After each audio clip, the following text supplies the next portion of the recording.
Hi everybody, I'm Anthea Marris and I'm the Project Director for the Construction Inclusion Coalition, and we wanted to have a conversation this afternoon about why inclusion matters. So just a quick introduction from me. Inclusion is so much more than a buzzword these days. If we have an inclusive workplace, we create more safe, more innovative, more productive workplaces, and that's what's really, really important. And I strongly believe that we are on the cusp of some cultural change in our industry, because if we don't start to accommodate people from all backgrounds with all different needs, we simply won't have the people to resource the projects, the housing projects, the infrastructure projects, the DIY projects that are going to be needed. And apparently in our industry, we've got about 2.9 million people, but we need an extra 200,000 by 2030 if we are to meet all increasing demand. So we're going to have to change the way in which we work and make our workplaces much more inclusive of everybody. So that's why a number of organisations created the Construction Inclusion Coalition, and today we've got people from the Construction Inclusion Coalition member businesses with me, and we want to talk to you about why it's important to attract and develop and retain inclusively, so we have a next generation to be proud of in our industry. So let me introduce, I'm going to ask the panel to introduce themselves. So if you could just say who you are and what role you do and what company you're from, that'd be great. So start with you, Jen. Afternoon, I'm Jen Cassidy, CEO of Bristan Group. Yeah. Hi, I'm Catherine Ramsden. I'm Head of Marketing at Baxi. I'm Emily Johnson. I'm Sales and CX Director at Triton Showers, part of the Norcross Group. Hi, I'm Maxine Cornelius. I'm Managing Director Sales for City Plumbing. Thank you. So Max, hold on to the microphone, because I'll ask the next question to you. So just very, very briefly, what does inclusion mean to City Plumbing, and why is it a priority for City Plumbing? I think inclusion for City Plumbing is hugely important. We have over 350 branches nationwide. Our customer mix is incredibly diverse, and it's really important to us as a business that we represent our customers in the same way. And Anthea's already said it. Without broadening your horizons in terms of talent pool that you attract to your business, you're in real danger of not having the resource that you need moving forward. So it's really important to us for many reasons. Brilliant. And Emily? Thank you. So for Norcross, why is inclusion So important? at Norcross, we believe that creating a culture where people belong unlocks the potential of all of our people in all of our businesses. Inclusion means more than just representation. It's about people's voices being heard. It's an environment that they are comfortable to contribute in. That's why people are a part of our strategic objectives in all of our businesses. We invest in a leadership program in ED&I masterclasses. This gives all of our senior leadership team the tools to lead with inclusivity and foster diverse thinking. Thanks, Emily. And Catherine, you've got a microphone. I've got one. I think I could repeat a lot of what we've already said. Yeah. For us, we have a huge team of service engineers. Inclusion's important to Baxi because we need to reflect our customer base. You know, we know we're very male heavy. We go into a lot of female-led homes. For us, we need to bring more women in here to reflect those customers that we serve thousands of day in, day out. Thank you. And Jen?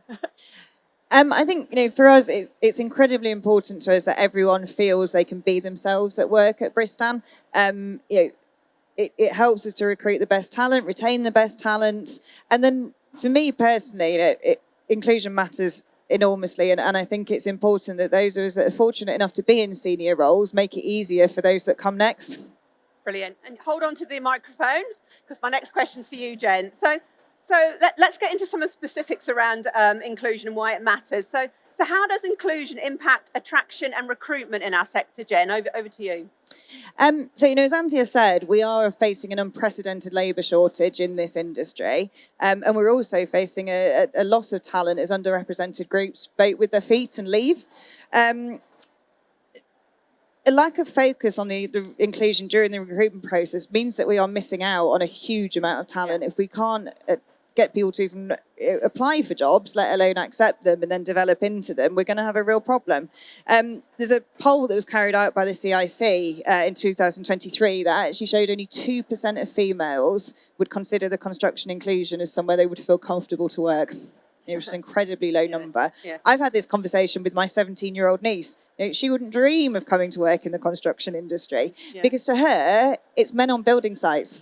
And actually what she's missing is there are some incredible organisations in this industry with some really, really exciting roles. So how do we get those people, young generation in particular, to consider coming into this industry? It certainly wasn't a sector that I thought about when I started out. And did I think I'd be here? I don't even know how many years later now. But I've tried to leave twice. And I've been pulled back, and it's an industry that I absolutely love, and it's we're doing good stuff. This isn't we're doing meaningful things, and I think we've got to get much better at promoting that. I think the other thing is only 18% of our sector are female, against 52% of the population. So again, we are missing out on huge swathes of people with really significant talent that aren't even considering us. And I think, some of it's around actually just thinking about that recruitment process. Gender neutral job adverts, I think are really important. And it's a tiny change that everyone can make. Talk about flexible policies. If you allow flexible working, advertise, put that in your job adverts. Job share, and I think just as all starting to think a little bit differently, family-friendly policies. A year ago, hate to admit this, our maternity policy was 6 weeks. Horrendous. We're now up to 6 months, but that's still not good enough, actually. We've changed our paternity policy to 4 weeks, but that's still not good enough. What can we all do to actually encourage people to apply and then, most importantly, stay with this industry? Thank you, Jen. Thank you.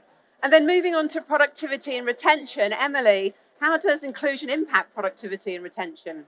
As Jen said, we do face an acute skill shortage and an ageing population. So inclusion can no longer just be a nice to have, it needs to be a business critical priority. Inclusion actually is linked to retention and better productivity. I think 18% of the industry is women, and only 6% actually come from an ethnic minority background. These figures is a significant representative gap. However, 47% of people say that they would consider a job in the construction industry if they were more inclusive. This is a huge pool of people that we may lose if we don't make significant change. A McKinsey study found that companies with a diverse exec board are 33 times more likely to outperform their peers. In the construction industry, where product solving and innovation is key, having a diverse team opens up new ideas, new challenges. They challenge the status quo, and it gives better outcomes. Inclusion is also key in the role of attracting the next generation of talent. As more younger people especially, are values such as representation, fairness, social impact when choosing where they work. So as an industry, we do need to get better at inclusion, embed it in our culture, and be an attractive place to work. Like Jen, I've been in the industry 22 years. I probably kind of fell in it from university, but I also love it and have stayed in it since. Yeah, thanks, Emily. Thank you. So let's move on to look at some of the barriers we face when we try and make construction more inclusive. So, Catherine, what are some of the barriers we face, and how can we overcome those barriers? Yeah, okay. So for me, I think the barriers are split into two parts, really. You've got some physical, practical barriers that we face, and I think some of them are psychological. So I'm very much from an office background. I haven't worked out on site, but I think it would be remiss of me not to mention some of these practical challenges: female-specific PPE, lack of suitable facilities for women on sites and beyond. For me, what I'm more familiar with, particularly in my younger years, I'm somebody else as well that's been in this industry 20 odd years. I mean, how have we... How? Yeah, exactly. But there's psychological challenges in the sense that there's the lack of familiarity. I mean, I'm sat here with some very successful, inspirational women, but 10, 15 years ago, there were few and far between that we could see. So to see that role model and who you could look up to was less and less. But things like the CIC here today, we're not seeing that as much. But clearly, we've got a lot of work to do. And again, we still have that problem. Whilst I'm sat here, we have fewer and fewer at the top. But with all the initiatives that it look to hopefully bring more in. Okay, thank you. So, moving on now. So let's think about, we're here at the Installer Show. So what role do suppliers and contractors and installers play in making our industry much more inclusive and making a difference for the end customer? Maxine, what do you think to that? Yes, suppliers, manufacturers, contractors, installers, they all have a huge part to play, from grassroots efforts right up to ensuring workforce diversity. And it's actually really very good for the businesses. Workforce reflecting its customer base is really, really important because it brings such value to everybody involved in the supply chain. People that reflect their customer base always bring a deeper understanding of customers' needs and challenges, and then suppliers, contractors, installers can learn from that, can develop their own propositions to make sure they are reflective of actually what the customer needs. Colleagues from diverse backgrounds bring really unique insights into those all different customer segments, actually, and they generate, therefore, more tailored solutions for those customers. Customers feeling better understood tend to be much stickier to your business. They're more valued when they're interacting with people where they believe they have similar beliefs, similar backgrounds. And so all in all, as I said right at the top, being reflective of your customer base is really important. We've already talked a lot about talent pools shrinking, so I won't go on too much about that. But when you're in a business that needs to often recruit high numbers of people, making sure that you are doing that across a much, much broader talent pool will obviously have seriously good impact in you as a business. Suppliers and manufacturers particularly have a responsibility as well to make sure that everything from the products that they produce right through to the marketing material that is put into the market is reflective. We have to ask ourselves, is our marketing material really culturally significant? Does it reflect the wider community? Are the products that we produce relevant to different people? Are they able to be used by people who are less able? Are they able to be installed by people that are less able? And are we really thinking about that when we bring new products to market? That culturally diverse marketing material, I've had a look at a lot of the stands around here, and you do see a lot of the same things. We do have to think much more broadly when we're putting materials in the market to therefore then ensure that we're attracting people into our business.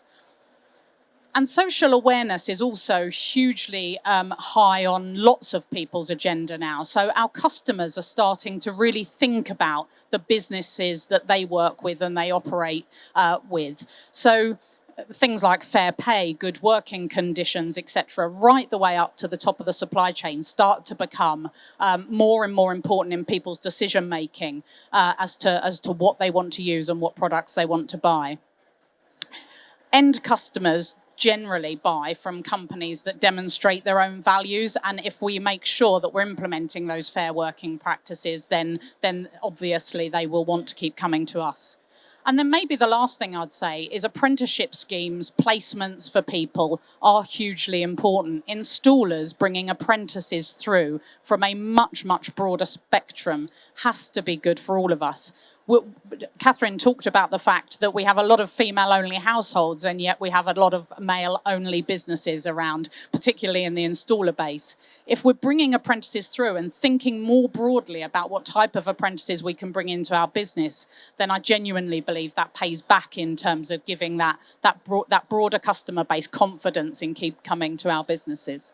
Brilliant. Thank you very much. So, audience, we've got a couple of minutes if anyone's got any questions. So, does anyone have a question for us? A comment or a comment? Tom? If you want to give, what's the one takeaway? What's the one action that we can take from We've got that discussion? In a minute. All right. Just hold fire. Any other questions? We'll come back to that one. Tom. So, as a white middle-aged male, I understand my middle-aged. Yeah, I know. Hard to believe. Well, it got a bit worse yesterday as well. How can someone like me? What role can I play in trying to encourage inclusion and diversity? Anyone want to have a go at that one? Yeah? Yeah? Yeah.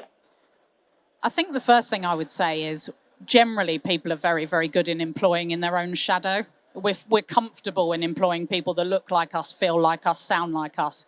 And so I guess the answer to the question is when we're looking at recruitment and we're looking at talent pools, let's look beyond our own shadow and let's start to represent different backgrounds, different beliefs, different abilities even.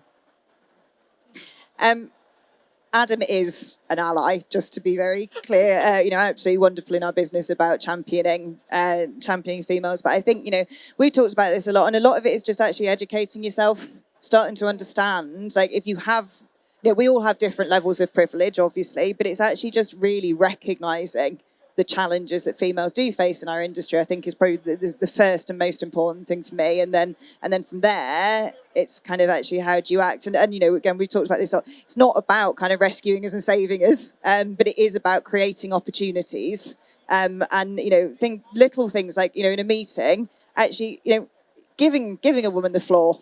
Sometimes actually encouraging voices and actually not just women, to be fair, any diverse, we have even, quieter members of the team. It's actually how you bring those voices out. And I think that's probably a simple, practical thing that everybody could do. Anything else for anyone? Just one thing I'll just add to that. I remember having a conversation not so long ago when we did a workshop around allyship. And the key takeaway was if everyone just gets to know the unique needs of the people they work closest to, so that team of 8 to 10 people that you work close with, you just get to understand them and their family and their background, their beliefs and their values. If you can just all do that and make life a little bit easier for the people around us, then it has a ripple effect on everybody else. Any other questions? Oh, Tom's got another one. Woo! You're seeing quite a lot of rowback on DEI in America because of the political leadership. I'm not sure which of the companies represented are international groups, but I just wonder if that's presenting any difficulties at all. We're US owned, Yeah. and it's really difficult because our parent company Masco are incredibly supportive of DE&I, and actually, for the last several years, our exec bonuses have had an element built into DE&I, and they are having to roll that back.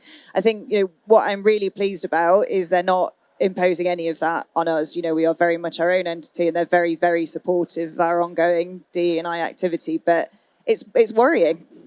And I think they are certainly finding it really difficult to navigate. And I think I saw a stat recently that said that despite all the noise, only 13% of businesses have rolled back on their ED&I in the United States.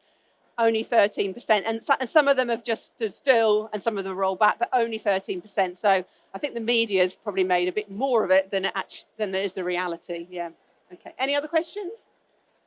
Right, so I think we'll wrap up. So I think as a sort of to summarise, I think what we're trying to say is inclusion is for everybody. It's for all of us to help build a more inclusive workplace. The business case for building an inclusive workplace goes in hand with the moral case and that case where we just want everyone to feel they can be their best selves at work. And most importantly, we know that if we build a strong inclusive industry, we'll have a stronger industry and we'll have a pipeline of people coming through to fill those jobs that we're going to have in the future. So anyone here who doesn't already know about the CIC, have a look at our website, come and have a chat with us after the panel and go back and start having conversations with people in your team about how we can make sure we accommodate everybody. So today, the Construction Inclusion Coalition launches a brand new, what we call a creative concept with a strapline, inclusion starts with. This is designed to encourage everyone to take steps to be more inclusive. And I'd like to end this discussion by asking each of our panellists for that one thing that they suggest that an action the audience could take away to start building inclusion or be more inclusive. So, Jen, I'll take you first. Yeah.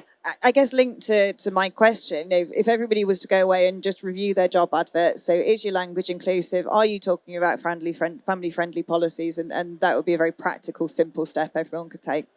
Okay. Thank you. I'd say inclusion starts with the ripple effect. So we've sat here today talking about what a wonderful industry that we're in as women. you guys have kindly sat here and listened to us. You know, lots from Bristan, but I think we've got others as well. But I'd say use your platforms, use your networks to talk about what a wonderful industry that we're in. You know, we've talked, we need to get more people coming in through the ranks. So I'd implore you really to start talking to women and younger, you know, the younger generation, how this is a great place for a woman to start or develop their career. Thank you, Catherine. Emily. Thank you. I'd say inclusion starts with not seeing it as a side project. I think a few years ago we were doing this with health and safety. So health and safety, we were having these same conversations, embedding it in our businesses and our culture. I think inclusion needs to be the new health and safety, as well as not forget health and safety, obviously. And Max. Well, I completely agree with everything that my good colleagues here have said. So I guess I'll just say this should just be who we are. So I would look at all of your businesses and say, is it who we are? And if it's not, let's try and do something about it. So that's it for everyone. Thank you very much to our lovely panel, and thank you for listening. Thank you.